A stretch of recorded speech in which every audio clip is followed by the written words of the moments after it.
fighting out of the blue corner, weighed in at 75.9. He's 30, stands 5'8". He fights out of Trident Mixed Martial Arts and hails from Chester, Dan Mayhem Miller. And his opponent fighting out of the red corner, weighed in at 77.1. He's 24, stands 5'10". He fights out of Wayfarer Academy and hails from Manchester by way of New York, Sherwin Clark. Your referee, Mr. Alan Howcroft. Here we are with fight number 5 of the evening on Budo 61. In the blue corner we have Dan Matthews wearing the black shorts, and in the red corner Sherwin Clark wearing the blue shorts.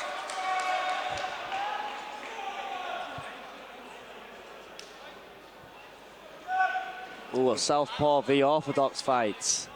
Started a little faster. Oh, big high kick. It's fortunate to land on top there. Dan needs to work on getting the frame. Yeah, that's better. Yeah, use the frame to get your leg back onto a hip now for Dan.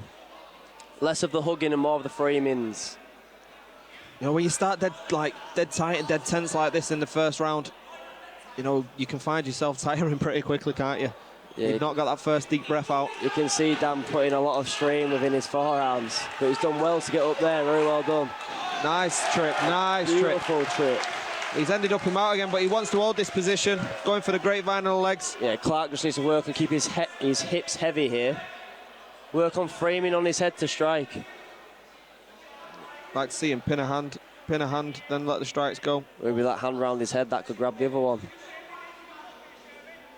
Oh, he's looking for the head and arm. Here. He's going to get his ear low. Pass to his left.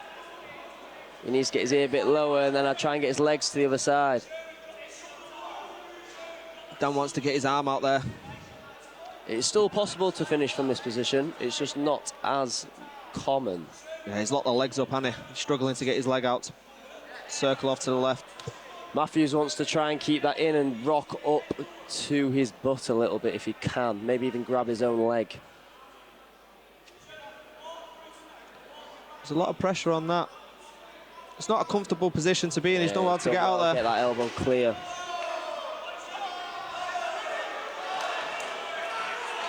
Oh, give up position there, in my opinion. Yeah, he went for the guillotine, but he went to the wrong side. Oh, beautiful uppercut. They're throwing bombs here. Big right hand counter there. Clark's doing a very good job of getting his leg to the far side, his front foot. That's why he's landing so well. Throwing big bombs and then seeing who can get the guillotine. Dan taking turns, aren't they? Yeah, for me, Matthews has got to get off his knees. Yeah. Yeah, that's much better. Straight again, he needs to get his weight off his knees and weight going through his opponent. Heavy nice with his there, hips. but frame, he's holding him to him. He's trying to get out while he's holding him to him. Matthews has slowed it down a little bit here to catch a little bit of a breath. He needs to watch these feet when they come up, jumping up for a triangle when your head's down at the chest. Sherwin wants to be trying to get his feet on his hips. He's threatened an armbar there with no arm.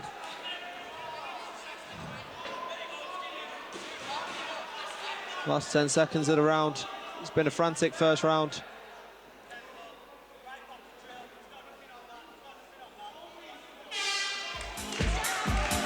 They both exerted a lot of energy in that, I'd say.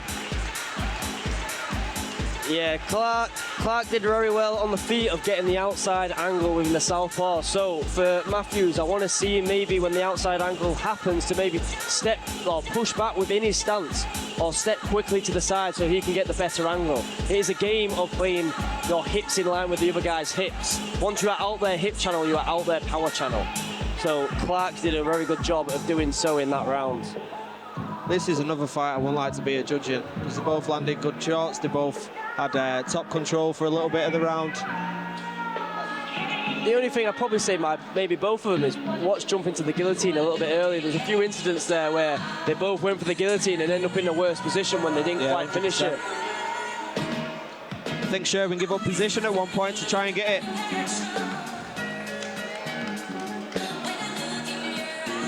Obviously, Matthews has got the perfect haircut as well for a defence of a guillotine, hasn't he? Nice and slidey.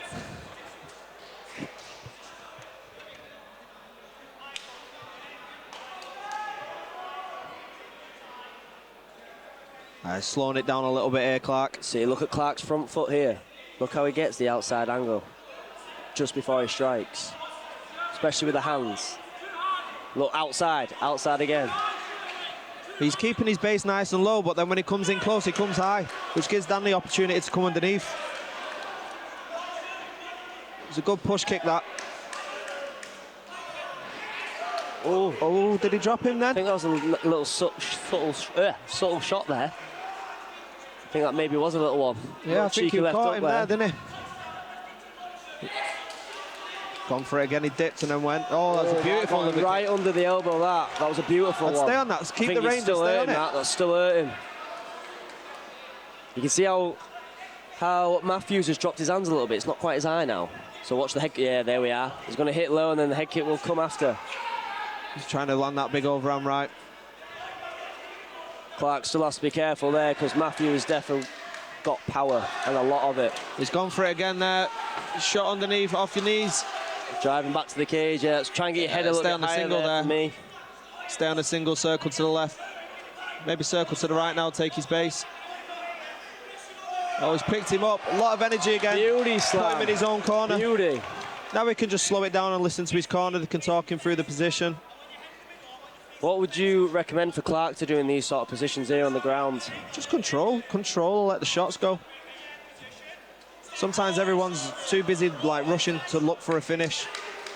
If you slow it down, the opportunities present themselves. Yeah, I think a little bit of pepper in here, slow him down a lot. This will then open the opportunities for the submissions. You see a lot of people jump straight for the submissions, but because they're protecting themselves easily, it's quite hard to get them. When you strike first, it then leaves the openings for the gaps. He's letting Dan build up here. He's going to jump again. He'll give up position again to jump for the guillotine. He's on the wrong hip. He needs to be on the other hip. Put himself in a bad position going for the finish again when he was in control. Yeah, me personally, I think that was a mistake from himself. Now he wants to tripod up here. Dan's high, tripod up here. You can shake him off. Nice roll out. Oh, he dipped into that one. Dan needs to close that space. He needs to close the distance. Matthews is very tired now. You can tell just how he's walking within his stance. He's forgot about the boxing MMA stance and more just a normal walk. Sherwin can take advantage of this, can't he, just by keep up. Oh, beautiful counter. Beautiful sweep. Matthews. He's throwing big hands here. Again, as we said before, just slow it down, put your shots a little bit better. One, you're saving energy. Two, you're controlling the position. And you're taking control of the round. Matthew there is defo digging it out. You can tell he's very tired, but he's still grinding in and he's getting those hard shots on the floor. He's still getting good strikes in there. It's going to be an interesting third round. Any man's for the taking, in my opinion. Especially now they are both a lot more tired. I would be probably against seeing the jumping for the guillotines. You've seen it in the first and second round, they have all failed. So especially when you're a bit more tired now, it will be only if the opportunity is a really, really good one. I'd probably be against it. What about you? Yeah, I wouldn't be jumping for a guillotine now. You failed it maybe 2 or 3 times. Sherwin ideally wants to just keep it at range here. Let that liver kick go a couple more times. He's done well with it. Yeah, Matthews wants to get on his chest a little bit, make it into a bit of a dogfight. What I'd like to see is that liver kick go a few times, maybe one, maybe twice, and then pop that head kick off. Because as soon as he lands that liver kick, you see Matthews' hands drop, and that head kick's going to be there, landing, slicing right off the top of his head. You can also threaten the inside kick there as well, can't you? Just to make him think that you're not going to go high. And Matthews is just like falling in a little bit with his right hand instead of using his feet to close the distance. Don't get me wrong though, I reckon he's still got the power through all of this. 100%. The amount of muscle you can tell he's carrying. His footwork's a little bit laboured though, which means he's not going to generate as much power.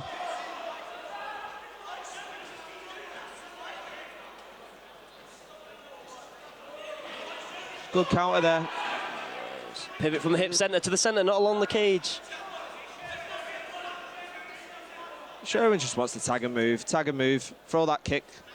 Bit lazy with the kick though. Needs to be sharper with him. If I were Matthews here, I'd probably stick away from the kicks, more on the hands. Definitely just on the hands. You can tell he's very heavy-handed. So he needs to get the hips pointing. Drag that leg off, nice. Just circle right there. Matthews doesn't want to go flat on his back here. He wants to try and get along the line of the cage. He's locked his own legs up there, isn't he? So he's kind of getting himself stuck in the position. Reaping the leg a little bit.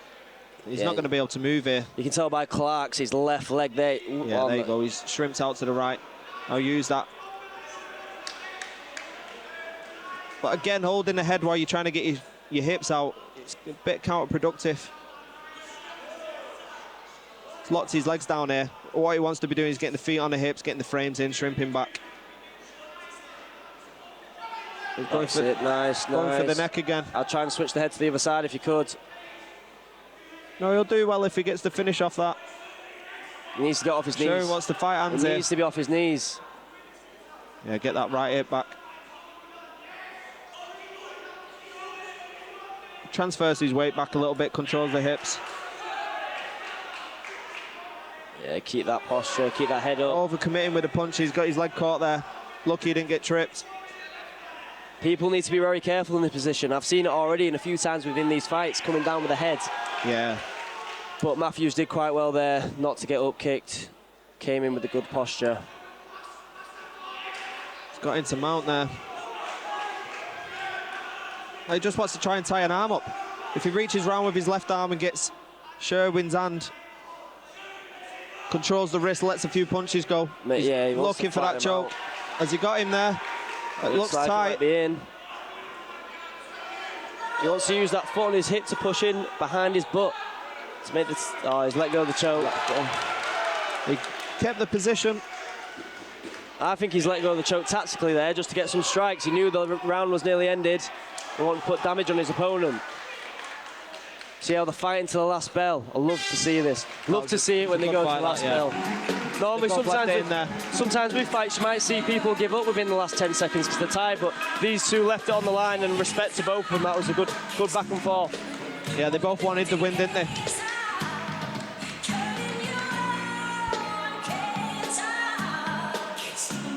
I say they both want the win there. A lot of people will be thinking that every fighter wants to win, but sometimes when you get in there, you get hit really hard. You've been caught a few times. You don't want the win. You just want it to end. And I can't say that everyone in the audience will be able to understand that. That is one for maybe fighters may only understand. It is a different ball game when you step in those cage doors. When they lock, it is a completely different story. Even myself as a professional fighter, when I go into the cage, I don't remember every single technique I know within the cage. I just know my go-tos, and they're the ones I kind of stick to within the fight because it's life or death in there. Yeah, one wrong move, it could take a wrong shot, and it could end like worst case scenario. It could do, but that's why you got to after 3 grind it out. To the judges' scorecard, we have a split decision in favour of your winner. In the red corner, Sherwin Clark. Sherwin Clark taking the win there. Dan Matthews did well though, and he definitely finished the fight stronger. Yeah, he had the last round for me, but it was a very close one. I believe it is the correct decision there in the first 2 rounds. He defo landed the better strikes with his kicks and stuff like that. Yeah, that liver kick was working well, weren't it? He just didn't use it. He used it like 3 or 4 times. I definitely think he should have incorporated that a lot more within that fight, because when you're in fights, you got to know when to adapt. You got to know when to improvise of something that maybe you didn't do in training, because he might have not drilled that in training, but once it's working in a fight, you've definitely got to capitalise on that. 100%. And that could have been to set traps. So traps with more experience there, you'd be able to use that liver kick to set the traps of a question mark kick, of a head kick, of even like sweeps, even fakes to throw right hand or left hands. The backhand, yeah, threaten it, throw the big backhand.